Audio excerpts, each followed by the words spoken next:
Welcome to McPlum, simple solutions served daily. In this video, I will explain how to safely jack up your GMC Sierra 1500. First, ensure your truck is on a flat, stable surface and engage the parking brake.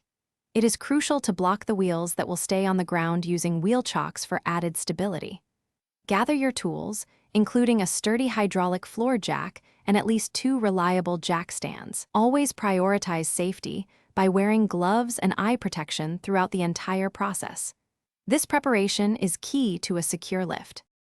Now, let's locate the correct jacking points on your Sierra 1500.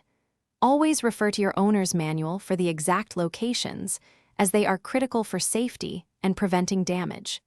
Generally, for the front, you will place your hydraulic jack under the center of the front crossmember. For the rear, the ideal spot is typically under the center of the differential housing. Make sure the jack saddle is firmly and completely seated on the jacking point before proceeding to lift. With the jack correctly positioned, begin slowly pumping the jack handle to raise your truck. Lift it just high enough to comfortably place your jack stands underneath. Once at the desired height, carefully slide 2 jack stands under the sturdy frame rails, close to your jacking points. Ensure they are securely seated and locked into their highest position. Then, slowly lower the vehicle until its weight rests entirely on the jack stands and remove the hydraulic jack. Once your work is complete, it's time to safely lower your Sierra 1500. First, reposition your hydraulic jack under the original jacking point.